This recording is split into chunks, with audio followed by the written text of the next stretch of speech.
Welcome to the Life Plus God podcast. My name is Alyssa Robinson. I am your host. And today we are answering a big question for a lot of parents. How do I parent with purpose? And I've been very vocal on a lot of past episodes that I do not have kids. So fortunately, I'm not going to be the one answering that question for you today. I have two wonderful guests with me. Actually, our director of the TEC Preschool, Stephanie Pippett, and our assistant director of our TEC Preschool, Cindy Pertuit. So thanks for being on the show, guys. I'm really happy to have you as our resident experts. Thank you. Thanks. I don't know that we're experts, but we are here. Yeah. So of course, your focus very much is preschool, early childhood education. But it's funny because the more research that I do around like how to communicate with your preschooler, how to nurture and develop, I'm like, well, this applies to adults as well. So we were talking about that this morning. Yeah. So of course, your skill set is in preschool, but I think that parents with kids of any age could learn a lot from the conversation that we're going to have today.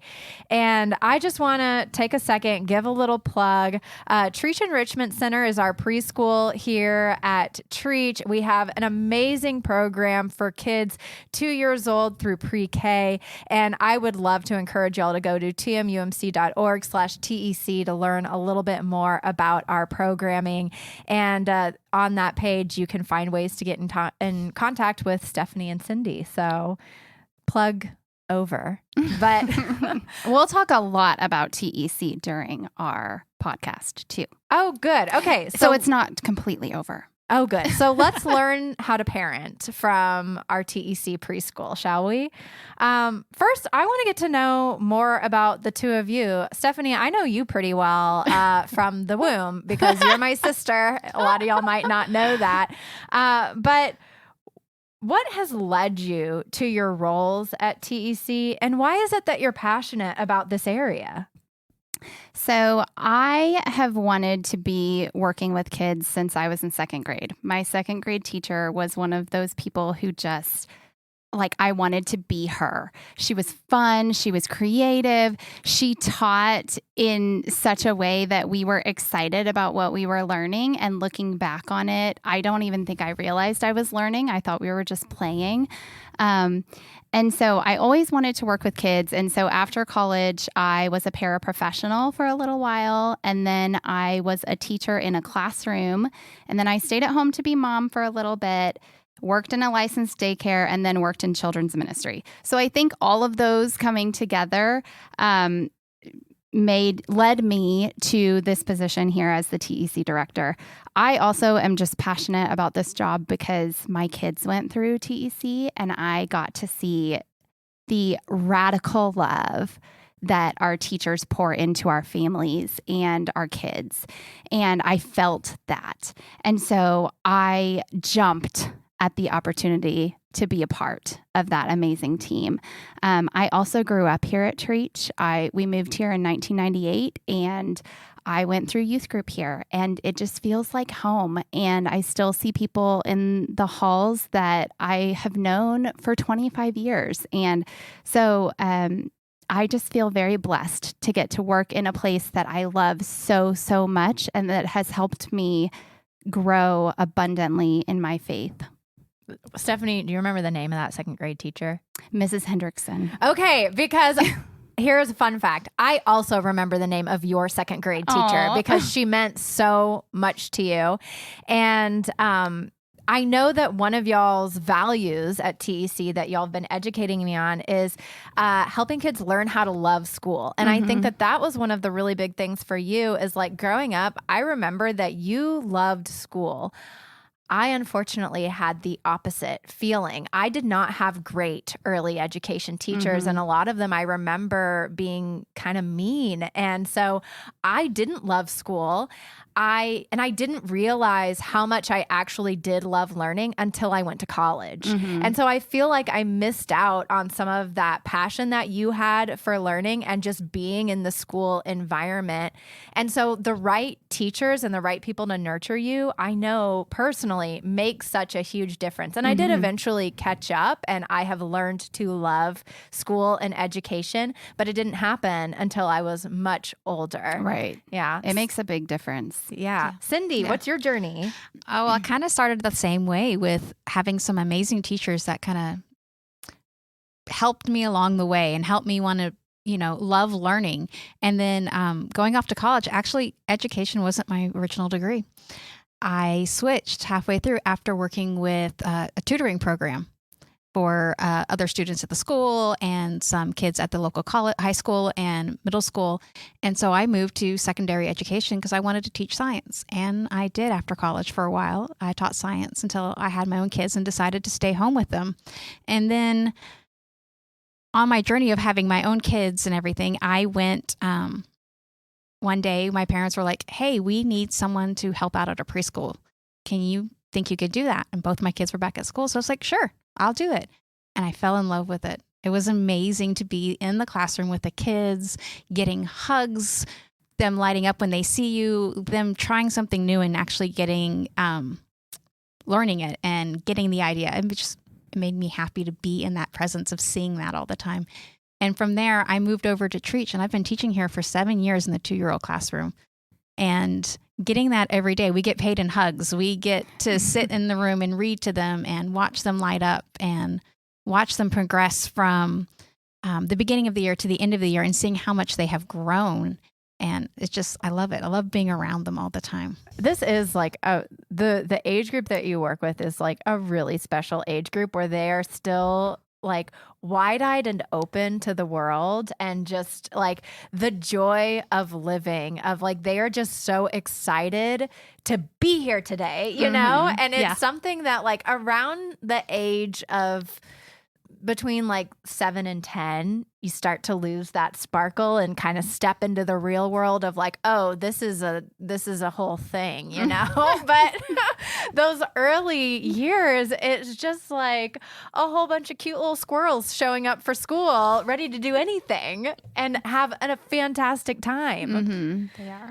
So for the parents that are listening, if you had to boil it down to like the most essential tips around development in education, faith, and even physicality, what would you say are the most important things for parents to pay attention to and nurture? I think that one thing we've been talking about a lot this summer, Cindy and I have, and we talked about at our training that we went to earlier in the summer, is that we need to love our kids for the developmental stage that they are in and not try to push them so hard to reach the next milestone, but to just love them for who they are, whether they're struggling with sharing or struggling with potty training or struggling with hitting, even whatever their struggle is. Look at their developmental age and see if that's appropriate and guide them in the way that they should go based on the stage that they're in. So that's a big one. And then another one that we've been talking about a lot is taking time to play. That is how kids learn. Children's brains are developed through play, specifically their language, their thinking skills, their problem-solving skills. And so at TEC, we focus a lot on learning through play and teachers playing with the kids and then also letting the kids guide play with their friends. Yeah. Some of the areas where you can do that is when you sit and read a book with the children, they're hearing the verbal skills that what you're saying to the children. They pick up on those sounds and how you're forming your mouth and the language, the vocabulary that you're using. Also, playing on the playground for their physicality, they're practicing climbing a ladder. How do I go down a slide? I saw a little girl the other day who was walking across the little bridge portion and she's like holding on to everything. And then the second time she did it, she didn't have to hold on to everything. She felt secure in what she's doing. So just one time of doing something. So getting out there and just like we were saying, playing doing activities, reading, playing with cars and watching what happens when you push a car. You know, does it do the same on the carpet? Mm-hmm. Is it different on the tile? We try to encourage the kids to explore those different things so that they can learn through those activities. Well, and speaking to like developmental phases, that really stands out to me because I think something that a lot of us adults are guilty of, and me as an auntie to my niece and nephew, I found myself assigning my adult logic, reasoning, and morality to their actions. And so if one of the kids starts crying because they're not getting what they want, I'm like, they're trying to guilt me, like they're trying to manipulate me in some way, you know, because I'm a dumb adult who doesn't realize that, no, that's just a part of their developmental phase. And so how can parents, like, do you have any resources or anything for parents to better understand the developmental phase that their child is in so that we're not doing that and assigning our own understanding of the world to a 5-year-old or a 10-year-old or even 15-year-old? And I think that's very normal. I think a lot of times we put our adult expectations of one another on our kids. We expect them the second we ask them to do something to do it. Their brain is taking time to process what has been asked, and it takes time. And we can't expect everything to be done right away or for them to stop what they're doing in the middle, because I don't want to stop what I'm doing in the middle of reading a book. If I'm reading a book and somebody asks me to stop, what do we usually say? Let me finish my chapter or let me finish the page. But with kids, we expect them to stop and listen. Or they might not have the language yet to say, hey, can I finish this chapter? Right. It goes straight into, I don't want to. Right. You know? A temper tantrum. Yeah. So we do at TEC, anytime parents come to our facility just to figure out what our school is about, we give them a developmental guide. And it's just a list of things that are developmentally appropriate for them to be working on at this age. And you can find lists like that online if you Google, but I know that the CDC has a milestone tracker that you can find, and they actually have an app as well. It's for 0 to 5 years old. So 6 and up. You're on your own. You're on your own. But for 0 to 5 years old, there's a CDC milestone tracker that just kind of gives you an idea. And every child grows and learns differently. So don't panic if your child isn't picking up all these developmental skills, but it gives you an idea of where they're at. Or where they're headed. Yes. Yeah, because I think that that's a big thing with teenagers too, because I just did a podcast a few weeks ago on how do I handle my teenager. And we have to remember that frontal lobe isn't developed yet. Like when you ask, I was having a conversation the other day, when you, if a teenager does something crazy, like they take the car and go out to the lake and don't tell you and didn't ask permission, and you ask the teenager, what were you thinking? And they say, I don't know. They mean it. Like they're not just coming up with an excuse. They really don't know. They had not thought it out, and it was just impulsive in the moment. But that's the developmental stage that they're in. And so I think that that's helpful for the parents to find those resources. And maybe there's somewhere out there that goes beyond 5 years old for us to better understand that. Oh, I'm sure. Yes, definitely. But we're the preschool directors, Right. so we're focused on 5 and under. I'll come back and talk to you about those teenagers I have at home. Yeah. I know. You might be writing down your own developmental chart for personal research. So I know that mental health has been a huge conversation that's really developed within the past 5 to 10 years. It's relatively new. And not only us as adults learning how to self-care and how to nurture and manage our own mental health and learning how to set boundaries and all of the things. A lot of parents are asking about, how do I nurture the mental health of my child? Which I don't know if this is a question that's ever been asked before by past generations of parents. I don't remember, our parents having that conversation around the development of our mental health. So what do you think that parents can be doing to nurture their mental health? And what are some of the questions that parents are asking you around mental health? One thing I think is parents have to realize themselves have to make sure their mental health is there. Take time for themselves, get the rest and the food and the hydration that they need so that they can help somebody else with their own. It's like the put on your own oxygen mask. Yeah, analogy. I'm going back to the airplane that I was just on a few weeks ago. But taking care of yourself, and with everything we do as parents, modeling what we do, our kids see that and they're going to mimic what they see with us. So if we're taking time to take care of ourselves, to saying, Mommy needs 5 minutes to take a breather. Can we just lay down and just listen to some music or something like that?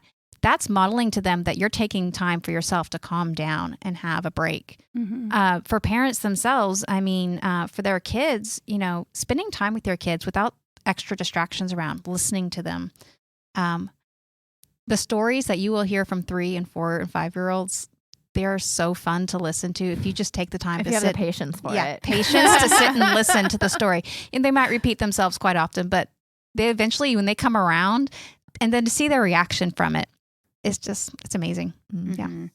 Yeah. I would say the same thing. Taking time for yourself as a parent is not selfish. It's helpful for everyone involved. It's helpful for your mental health, which then helps you be a better parent when you're speaking with your kids. You might have more patience or understanding when you've had that break. And mental health in kids, like Cindy said, spending time together is huge. Having family connections where they feel safe at home and feel that there's someone that they can communicate with and trust and go to with their issues and with their problems. Another thing that I think is important for children with talking about mental health is help build their self-esteem and their self-confidence. And a good way to do that is to praise their character traits and be specific. So instead of just saying, hey, good job, you could say, hey, I noticed that you had a lot of perseverance when you were doing your homework. That was really hard and you pushed through, and that was great. You're being specific and you're talking about character traits that really are helping to build their character and self-esteem more than just, good job, way to go, high five. Mm-hmm. And then I was telling Cindy this morning, my kids I have told them that I'm proud of them. And my daughter, who's 9, will come back to me and say, well, what are you proud of? And then I have to be very specific in my answers of what I'm proud of because she's craving those words of acknowledgement, that like she is somebody who is worth being proud of, Mm-hmm. And then that'll eventually transform into her being proud of herself. Yes. In a positive way. Yes.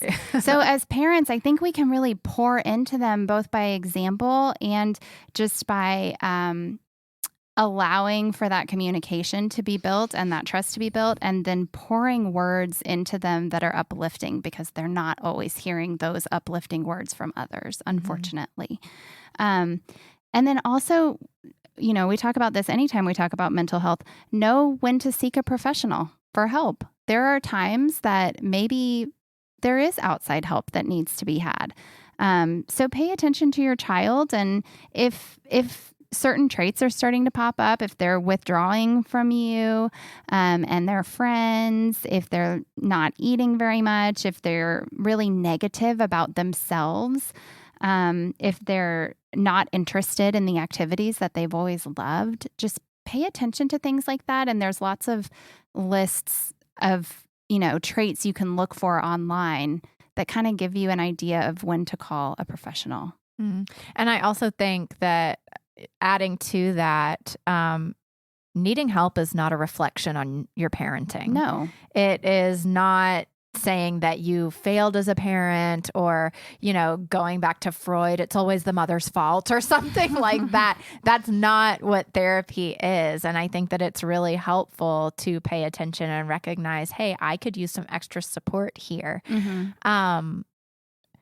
I think that, when you're talking about mental health and being willing to say, I need a break, things like that, it kind of got me thinking about how the role of child in a family has really changed in our culture. And so you think back to like maybe the early 1900s when it was like children were to be seen and not heard, to all of a sudden fast forward to 2023. And it feels like a lot of our families are child-centered. The entire schedule runs around child's activities, keeping them entertained, keeping them happy, all of these things. I think we might have swung the pendulum to the other extreme. And of course, I have to always give the caveat, I'm not a parent. I don't know what I'm talking about. I'm not here to judge. But I've heard that feedback, and I'm just wondering if you have any thoughts around finding balance, and so that your household is not a child-led, child-centered household, but still providing a safe space for them to grow. I think there's a difference between including children in a conversation and letting children decide the outcome of the conversation.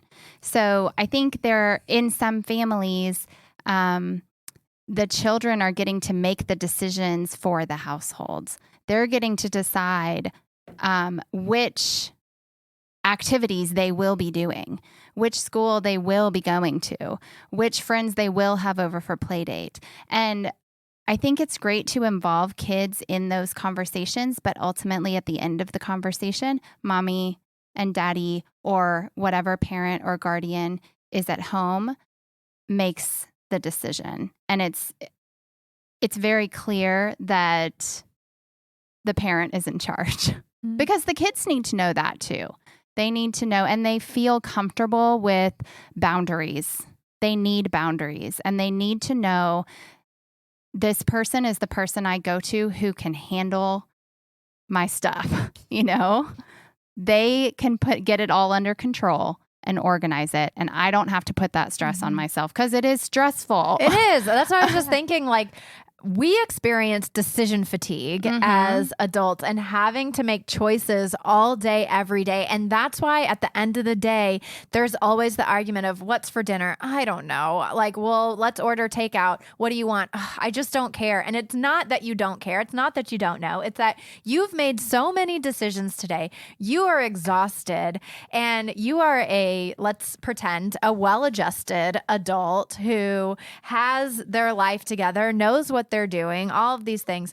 Now we're going to put that pressure on a 10-year-old and say, okay, you're making all of your own choices and you're on your own. And yeah, I'm here, if you need it, but you're the one. Who do you want to play with? Where do you want to go? What school do you want to enroll in? All of these things. That's too much for a child to process. And I think it's good too if you have a partner, if you're in a relationship, to say, let me talk to them too before we make this decision, to make it clear that y'all are on the same page, you and your partner, and that y'all will be making this decision together for the family with maybe the child's input, but not let them be the decision maker. Well, that's an important lesson for all of us to learn of like, just because you give your opinion doesn't mean you're going to get your way. That's right. It's a perfect life lesson. Also, being entertained, like we feel like we have to entertain our kids all the time. We don't have to entertain our kids all the time. They need to be bored. That's how we cultivate creativity and imagination to be able to then eventually grow up and be adults that have creativity and imagination and being able to build and produce new things and new ideas to continue our society going forward and advancing. That starts when we're young. We need that imaginative play. We need to sit there and I don't know what to do. What's around me? What can I pick up? What box can I have at home and turn into something. I was telling Stephanie about my daughter when she was really young. My husband, we had this big box. We had just gotten something appliance at our house, and they were home, just the two of them. And I had taken my son somewhere. And when I got home, there was this house made out of box with all of the stuff attached. And they sat there, and my daughter was like, I want to have a house. And they're like, okay, what do we need to do? She's like, well, I need a door. So my husband cut a door. And then she was like, went in there and she's like, it's too dark in here. Well, how can we make it better? And he's like, well, give me a window. So he cut a window, and she's like, it's still too dark. And so they sat there, went through there. They built a fan onto the house. This thing was like decked out when I got home. And now that she's 14, she still takes the boxes that we get from Amazon and everywhere else and turns them into creations, except now they're places for the cat to hide and sleep in and things like that. Or they're decorated with paint and stickers and whatever else she does with them. Mm-hmm. But that started when she was 2, when her dad just sat there and was like, okay, you're bored. What do you want to do? And, and we sat there and just asked questions and helped them problem solve. And how can we do this? Well, and I think that's key to it, because I think it would be so easy, just absentmindedly, you're doing the dishes and your daughter has this box and says, oh, I've made this room. It's too dark in there. And you say, cut out a window, and it just, you don't even stop to think about, no, this is an opportunity to grow creativity and to challenge and to ask questions and all of these things. And I think that we miss out on so many of those little opportunities to engage because we're so busy. Mm-hmm. We have a to-do list that we're trying to get done, and not, you're going to miss opportunities. Mm-hmm. Like, that's just a part of life. You can't be there every single second, an opportunity for engagement. But I think that just paying attention to those moments where you can participate and not provide an answer, but provide a question so that they can start to learn those critical thinking skills. Mm-hmm. So we've talked a little bit about play, about engaging with your kids. I want to shift over to spirituality for a little bit, because I know that a big part of TEC is incorporating spirituality and spiritual education into preschool. How can parents approach conversations about faith or spirituality with their child that provides support? Because I think that a lot of parents bring their kids to church and say, okay, I'm going to drop them off here, and either the Sunday school teacher or the preschool teacher or whatever is going to nurture their spirituality. Check, But a lot of our mantra here, both in children's ministry and in TEC preschool, is these are skills to take home with you. Mm-hmm. How do y'all encourage parents to bring that spirituality home? So I think this is very similar to what we've been talking about with learning through play. Bring spirituality into their world. We are teaching them by playing in different centers. We can teach them spirituality the same way, bringing it into their normal conversation. It doesn't need to be forced. It can be a part of what you're doing. If a child has a scrape that's healing, you can comment on, wow, isn't that so cool that God created our bodies to heal in that way? Bring God in. When you're brushing their hair, you can talk about how many hairs do you think you have on your head? Do you think you could count them? God knows exactly how many hairs you have on your head. You can bring it into just your everyday experiences instead of making it be a forced conversation. And then you can have those moments of, we do pray before meals, we pray before bed. You can have those moments too that are kind of routine in your family, but absolutely bringing God and spirituality into just your normal conversations. Just like we pick out books for our kids to read and to look at, you can also incorporate books in your own home library that cover spirituality and God and how we love God and God loves us, and how we treat others and how he created everything. I mean, we can have those. We have those in our classrooms at TEC. They're part of our curriculum. They're part of the availability of the kids to have at any point in time to pick up a picture book that they can see the stories we read in the classroom. So parents can do that as well at home, just pulling those in. Even when you go outside on a walk and talking about everything that God has created. Mm-hmm. That's just one of those natural, in the moment things that you can just incorporate to your everyday life. Mm-hmm. And I think it's important too, like we talked about before, to allow kids to ask questions and allow them to make mistakes, because that is how we learn. And so they need to ask questions about their faith, and they are going to make mistakes. And when they make mistakes, I think it's important for us to remind them we all make mistakes. That's why Jesus came, because everybody was making mistakes, and we needed someone who could love us despite our mistakes, and make it a conversation about faith. Another thing I really want to emphasize is children are at church for about 1 to 3 hours a week, depending on whether they come in the middle of the week or just for one service or two services. They are at home for the rest of the week. So we only have 3 hours, but I will say from working in children's ministry that people in children's ministry are working all week to prepare for that lesson in hopes that you as parents can then take that lesson home and use it all week. We send home crafts, hang them on the refrigerator, remind the kids what their Bible story was. We send home memory verses, put it on their bathroom mirror. Let them see the verse that we are working on in Sunday school. We have an app called the Parent Q app, CUE. And that app has all of our Bible story videos that we have on Sunday morning available for you to watch with your kids through the app on your phone at home. So ask the kids, what did you learn in Sunday school? If they don't remember, that's totally fine. You can either let it go or you can pull out the app and say, well, let's watch the video because I'm curious about what you learned. I want to see.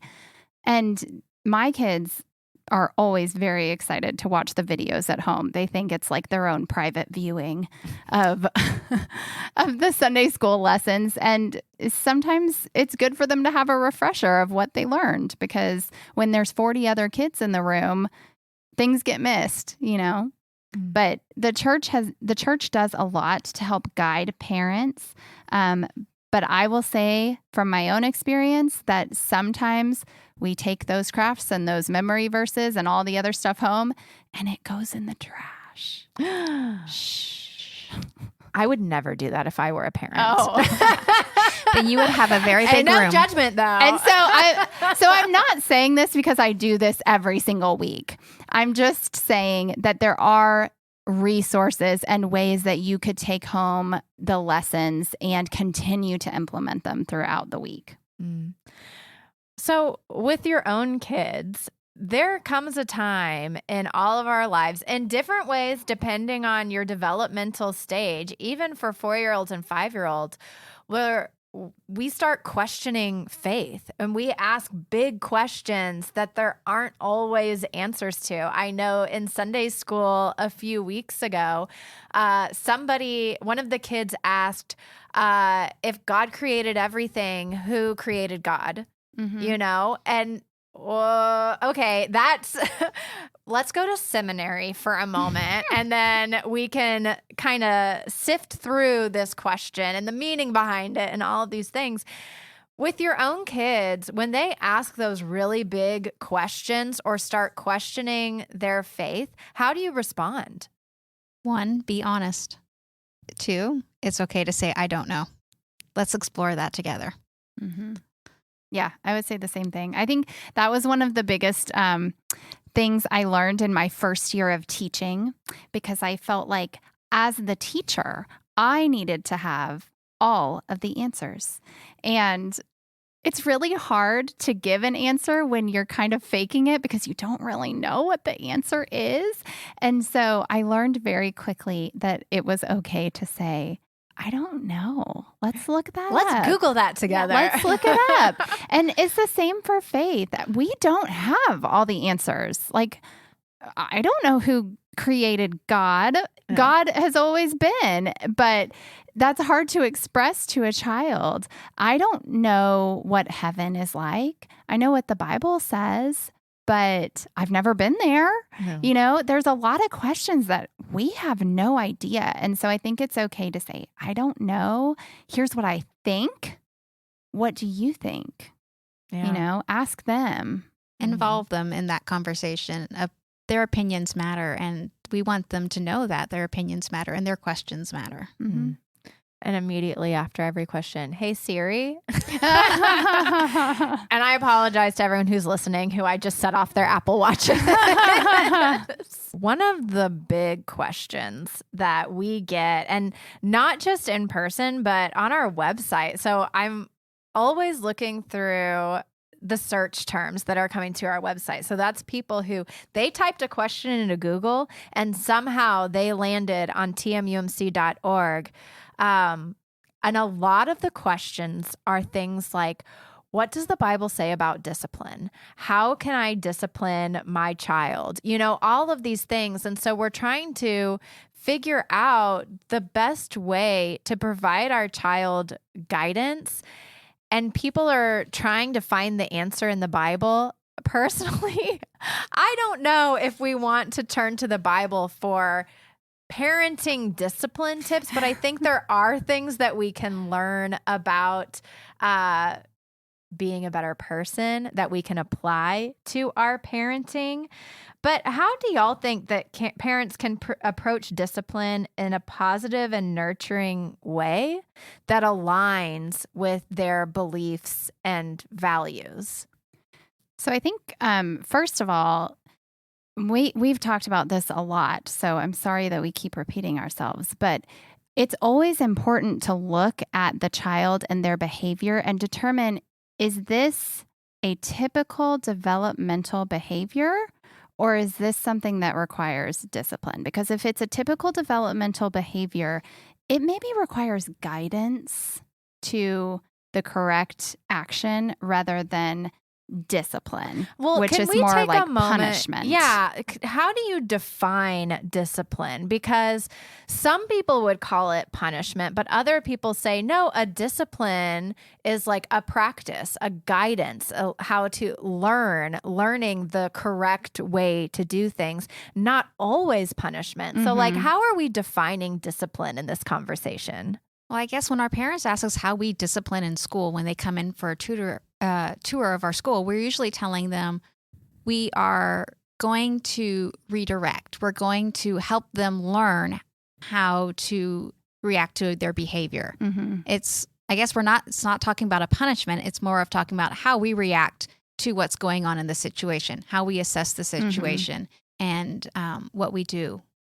So I guess it could be either definition, because a lot of times when parents ask us how we discipline, I think it seems like they're kind of asking from a fear place of like, are you going to sit my kid in the corner? Yeah. Are you going to I think that might be a generational trauma that we are carrying of like, because it wasn't until just recently, my first thought when I hear discipline is punishment. And I've been trying to relearn that. But it was like, if you were being disciplined as a child, it was you were being put in a corner. You were being removed from your friends. You had to be in a timeout. You had to stay after school, whatever it is.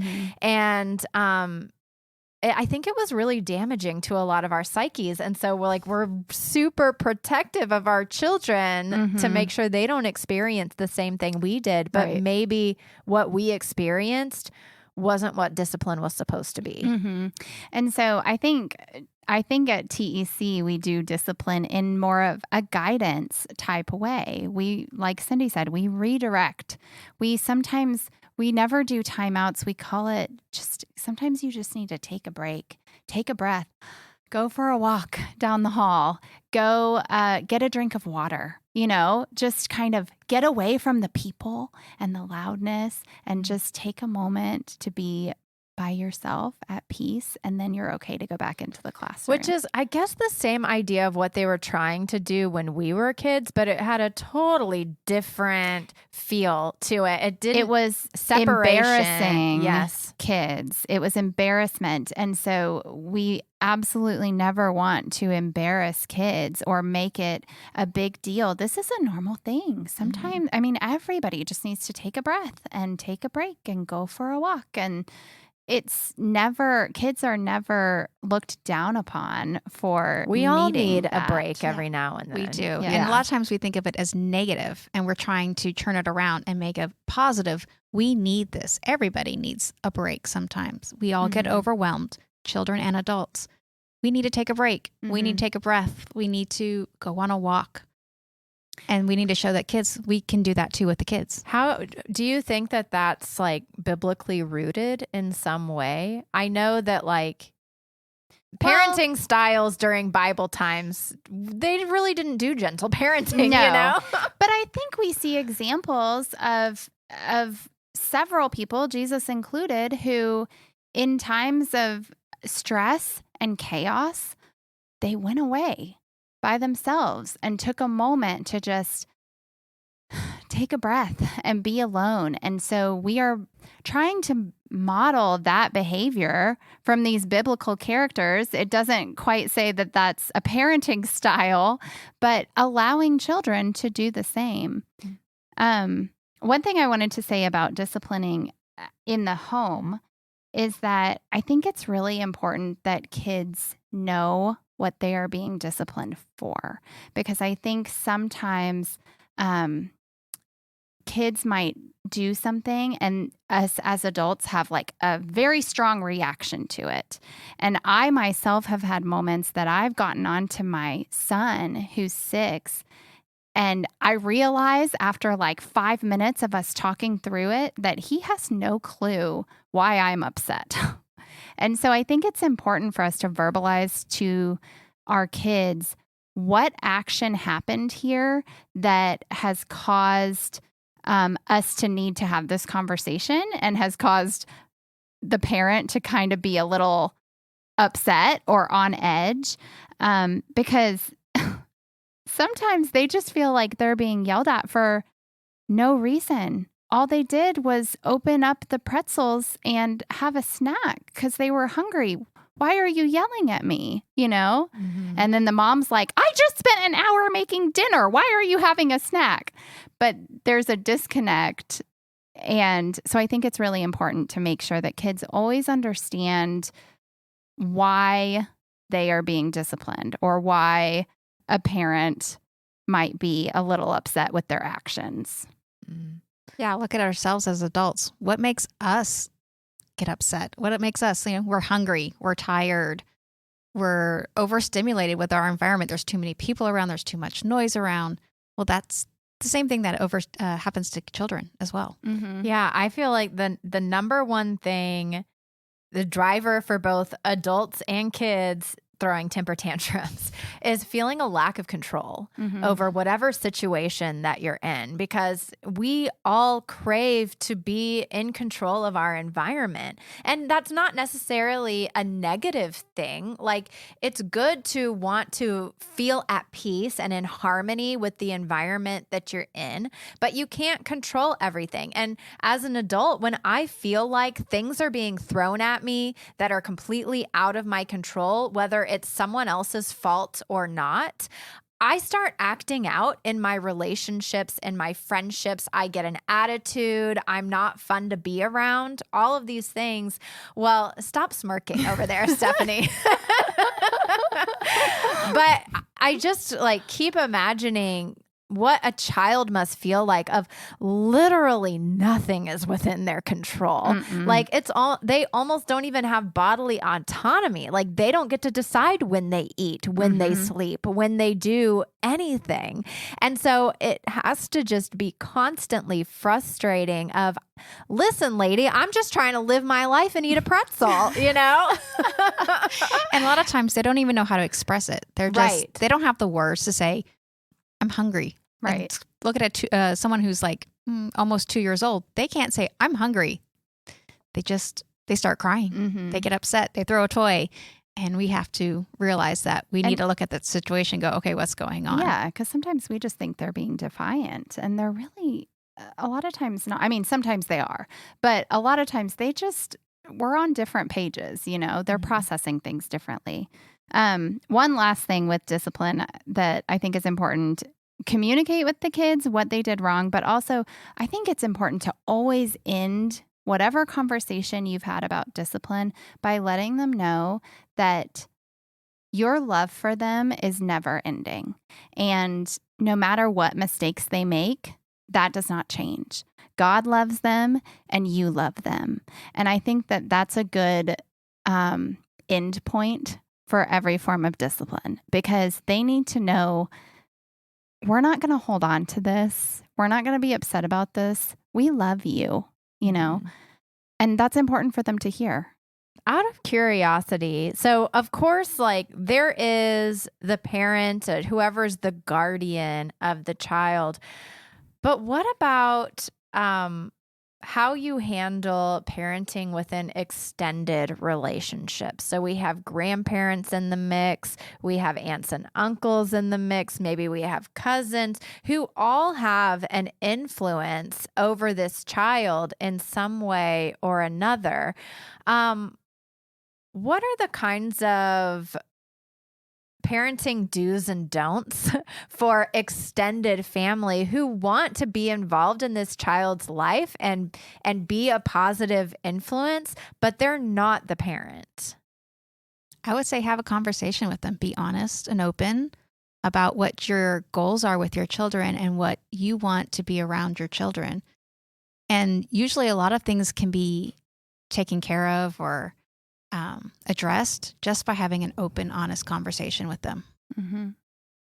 Yeah. And I think sometimes as the actual parent, you do have to be bold if you don't like the way that something was handled. And that can be hard sometimes, especially when you're talking about your family that you love. But if you are looking out for the best interest of your child, and this is how you believe that they should be parented or disciplined or taught, whichever category it falls into, then as a parent, be bold and make that known. This is how I want my child to understand this concept. And outside of the parents, what do you think those grandparents, aunts, uncles, cousins, all of that, what do you think that they can do to be a positive influence on this child? I think just be respectful of the parents and what they're trying to accomplish, and be a teammate, not the coach. Ooh, say more about that. Well, the parent should be the lead. They are the coach. They are with the children the majority of the time. Everybody else is on your team, and we all want to win. We want the best for this child. We are a team, but there needs to be one or two people in charge. I agree with her on that whole team idea, because you go to see a team, and if there's not a distinguished lead or leaders, you kind of get a little bit of chaos going on. So having them be that team player and supporting you and having the kids see them support you in your decisions. Mm-hmm. If you go to I've actually asked my parents one time, can we reduce the sugar drinks at the house when they come over? If they're going to be coming over a lot, we're watching their oral health, they're watching their amount of sugar they're taking a day, and just having a conversation and telling them all that. They were being our team players when they say, yeah, we can do that. Can we do X, Y, Z? Can we get a reduced sugar of this or that? Whatever those items were. they were helping us be that team player by saying, yeah, we're supporting your parents' decision and we want less sugar in y'all's everyday life or something like that, or whatever the case may be. Mm-hmm. How is it that parents can find that healthy balance? Because screen time's not going away. No. Like screen time is here to stay. And I just don't know if it's realistic. Some parents try to do 0 screen time, and God bless them, because I don't know how. But how do you find that healthy balance between screen time and physical activity or engaging in something that's more motor skills oriented? Mm-hmm. So I know for myself, I was always very careful with the amount of screens and the screen time that my kids had until COVID. And then I was like, I don't know what else to do. We are stuck in the house and all the rules went out the window. Watch TV, be on your Kindle. I'm going to just live in my own little world doing my puzzle because we're all just trying to cope. And then I think what happened, and I think why there's a trend right now with digital detox, is that everything kind of slipped and now everyone's trying to pull it back. Okay, hold on. We can't spend 6 hours a day watching TV. We can't be on our Kindles and our iPads all the time. And so I think a lot of parents are realizing there have to be limits on that. And so that's the key. A lot of kids' tablets, you can put a timer on it. You can say they are allowed to have this screen time for 1 hour or 2 hours. Whatever you decide as a parent, and they can spread that out. They can do like a 15-minute Bluey episode and then go back an hour later and watch another one, or they can do it all at once. But as soon as that hour is done, their tablet is going to shut down. It is no longer usable for the remainder of the day. And that is a limit that has been put on the tablet. And so you can do that and you can explain to them why. And then you can make outdoor play or play in the house fun for them. It's not a punishment having the screen turned off and going outside. Well, maybe it is when it's 109 degrees. Yeah, a little bit, yeah. But it shouldn't feel like a punishment. It should feel like just a different activity that we're doing now that is engaging and that you're going to be a part of. Kind of setting that routine with the kids so they have an expectation of what's going on. We talked about earlier when we just come in and we say, okay, time to turn it off. And they're processing that information and they're like, I'm in the middle of something and they can't express it. If they know, okay, I could watch that one episode. They have that expectation that they know they're not losing that control of this is what I wanted to do. They are actually knowing what's going on. Mm-hmm. They have a heads up. It's not just going to boom, you can't do this anymore. So set that routine, set that expectation with them so they know what they can do when they can do it, so that they have a little bit of, I guess, what word am I looking for? They have that autonomy to make a decision for themselves. And no, too, I'm just thinking of my personal experience the other night. So we always try to give limit or, time, what's the word? Restrictions? No, like we give them a time. Like you have 10 minutes left. Oh, a countdown. Countdown, thank you. You have 5 minutes left. You have 2 minutes left. Even after all of that, sometimes you say, okay, time to turn it off. They go ballistic because, again, their brains aren't really processing what is 10 minutes? Yeah. What is 5 minutes? What is 2 minutes? All they're hearing is, you have some more time left. You have some more time left. You have some more time left. And then all of a sudden you're like, okay, done. And so this happened to us the other night with video games. We kept giving the countdown and then it was time to turn it off. And it was like the world was ending because all the countdowns that we gave when they're a certain age, they don't quite understand it. So it's good to give them all of those countdowns for sure, because that's how they're learning. But just understand too that there might be a meltdown regardless. And it's because their brain is still trying to process what is a minute? Yeah. What are they trying to tell me? And I'm guessing they don't need to be disciplined for a meltdown. No. Right? Like they need time to calm down. Yeah. You know? Even with my teenagers, I've stopped saying, okay, 30 minutes, because they get lost in their 30 minutes sometimes. So I'm like, at the end of this episode, when you finish this point on your game, it's time to shut it down. That's a better, because that gives them more control. And that gives them a concrete end versus a time where, oops, it's been 45 minutes. It's been an hour and I completely forgot. Yeah. Okay, I'm going to take that and do that next time. Thank you, Cindy. So we're not saying stop crying or I'll give you something to cry about. That's okay. Got it. Thank you. Oh, I got one more thing to say about the technology though. Yeah. Is also, and this one came from my pediatrician, is making sure you take that screen time.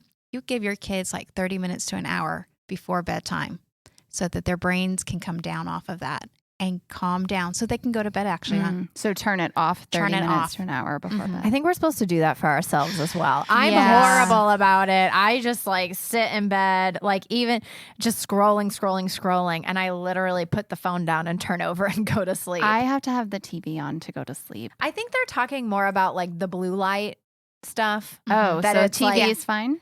I think the TV, if you're not looking at it, like if you listen to the TV to fall asleep, because I wear a little sleep mask because I have big windows in my room, and I think just listening is okay. But I've heard that it's like the blue light and it has an effect on your brain. And I remember, Stephanie, you might not remember this, pre-COVID, when you were very strict on screen time. I remember you having a conversation with us that you noticed an attitude change when Sarah had been on the screen. Like if she had been on her little tablet or something for 30 minutes, you noticed she had an attitude that wasn't her normal state that she had to come down from after that.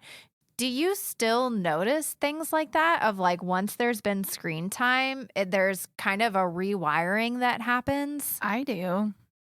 It takes my kids a little bit to kind of wind down from the screen time. And I don't know why that is. If it's just they were sitting still staring for so long and all of a sudden I'm asking them to like walk around and be human, you know? They're like, wait a second. Yeah, you want me to do stuff? I know, right? I know. I had that same thing with my 16-year-old. Is like I noticed that when he was having trouble sleeping during COVID, and the pediatrician recommended that we make sure it's all cut off, 30 minutes to an hour before. There was a difference. He would come out and he would talk to us and have conversations with us. We saw a different person after we had that little time of, okay, it's all gone. It's the screens are away, the TV's away, the phone is away. He would come down and all of a sudden he'd get very chatty. And I don't think it wasn't that he didn't want to go to bed. It's like all of a sudden his brain switched gears and all of a sudden we're like, okay, let's have a conversation now. This is on my mind and this is on my mind and I want to tell you about it. I've heard that that's what teenagers do. And I don't know because I don't have them, but I've heard that they wait until you're super tired and then that's when they want to tell you everything. Like the entire day. Yes. What is some of the best parenting advice that you've received, or parenting advice, maybe not the best advice, but advice that you have used? Taking time for myself. That's a good one. What does that look like for you? Going to the grocery store by myself, or that's taking time for yourself. That is actually taking time. And I hate going to the grocery store. Any busy day, I'll take an extra long time on the grocery store, and maybe stop at the Starbucks while you're there. I was hoping taking time for yourself meant going to get your nails done or getting a massage, and you're like, just going to the grocery store by myself. When you're a mom, if you can have any time away, it is time for yourself. Yes, I do those other things as well. Every once in a while, my husband will be like, what can I do? I'm like, can I just go get a massage? Can you take care of all the running around of the kids? They need to go here and they need to go to this practice. And he's like, sure, go get a massage done. And that'll be time for myself. But when you have those hectic days like right now where it's, okay, go to work, come home, run this one to dance, run this one to band, feed him real quick and run him back up to band, going to the grocery store is a break. And maybe like locking the bathroom door. Yeah, locking the bathroom door. No animals can push open the door. Locking the bathroom door doesn't make a difference. What? They stick their fingers under the door. Oh. And actually now my dog does. Yes, he the cat sits right outside and every time I have conversations like these, it's just like affirming my decision not to have kids. Other than all that, it's really great. Good luck to everybody out there. Steph, have you gotten any advice that you really like? I always struggle with this, and I've been looking at all the parenting advice that y'all have been posting on Facebook during this series, and I like reading through it, but I don't know. Honestly, and this is I probably shouldn't say this, but honestly, some of the parenting advice I've gotten sometimes it just annoys me. Yeah. I'm like, why are you telling me what to do or how to do it? Because, when you have a baby shower and everyone like tells you their advice, to me, it was like, don't tell me how to parent. Let me figure it out. That's advice. So I've actually been to a baby shower where someone's parenting advice was don't take parenting advice. Yeah. I like reading through it and watching and, seeing everybody's comments. And sometimes I'm like, oh, yeah, that's a good idea. And sometimes I'm like, ugh, no. But I don't know. I never know what to say when people ask me for parenting advice because your situation may be completely different from mine. Like the way I parent is obviously going to be very different than the way that other people parent because we're different people. We have different partners. We live in different homes. We have different lifestyles, I don't know. So that's probably an unpopular answer. Don't ask Stephanie for parenting advice unless you want her to really spiral, which is fun to watch. So if that's something you're interested in seeing, just go ahead and ask her on Sunday morning. Just to close us out, what are any just words of encouragement that you have for the parents who are listening, who are going through these developmental phases and just feel constantly like strung out? They're trying to do their best, but they feel like they're always falling short. Like, what do you say to these parents? You are not alone. And find people that you can connect with and talk through some of the tough moments with. Parenting is hard. And at TEC Preschool, we have play dates after school for each class. They have an assigned day that their class gets the playground after school, so the parents are all there too. That is very purposeful. That is because we want our parents to get to know each other. They are going through the same life stage with their children in the 3s class or in the 2s class or in the 4s class.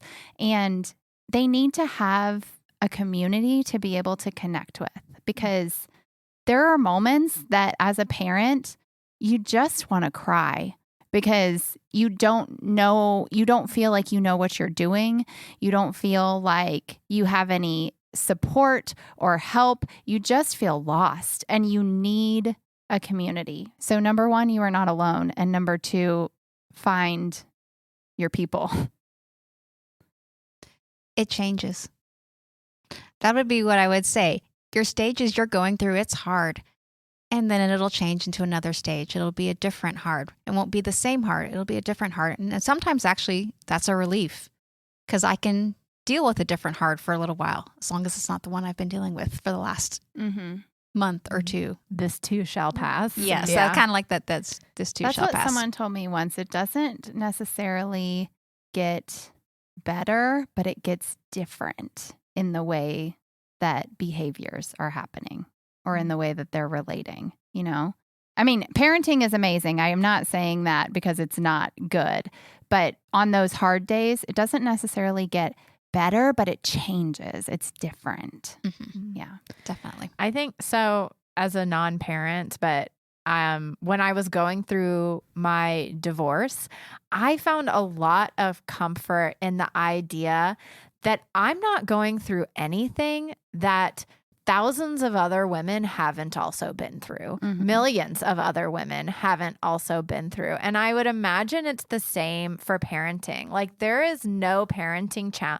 challenge you're experiencing that someone else hasn't already experienced. And so there's no shame in it. Mm-hmm. You're not I mean, this sounds mean, but I don't mean it in a mean way. You're not special. Like, you're not outside of the norm. Like, your kid is going through something. You as a parent are going through something that is common, that is part of the experience of being a parent. And it's okay to talk about it and to ask questions and to complain about it if that's what you need to do, not to your child, but to another parent, you know? Whatever you need to do. And I love that. Find that community, find your people. And I think that TEC and Children's Ministry is willing to be your people. I'm pretty sure. Absolutely. Yeah. Definitely. Yeah. Well, thank y'all so much for taking the time and doing all of your prep work, all of these pages. And I hope to have y'all back for another episode soon, anytime we need to talk about parenting, because I don't know what I'm talking about. Well, like I said, I don't know if we know what we're talking about either. We have some education in early childhood development, but we make mistakes too as parents. We are not perfect. Oh, yeah, definitely. Going through it as an educator is different than going through it as a parent. Yes. Are there some times where you are like the best version of yourself while you're teaching and doing the whole preschool thing, and then you come home at the end of the day and you're like, ugh, now I have to actually practice what I preach? As I was preparing for this podcast, I was reminding myself how to act when I'm parenting. Remember, he's only 6. Don't yell at him for this or this or this. He doesn't understand. You know, you have to kind of, because you do kind of keep it separate, the education versus the parenting. It's hard. Parenting is hard. Yeah. Even when you know how a child is developing and what the stages are, it's still difficult. Yeah, Stephanie, parenting is hard. Parenting is hard. Find your people. Yes. All right. Thanks, guys. I'll see you next time. The Life Plus God podcast is hosted, written, and produced by me, Alyssa Robinson, and sponsored by Trietsch Memorial United Methodist Church in Flower Mound, Texas. If you live in the Flower Mound area, I invite you to stop by and see if Trietsch could be your new church family. You can learn more about all of our programs and events at tmumc.org, and I hope to catch you next week for our next episode of the Life Plus God podcast.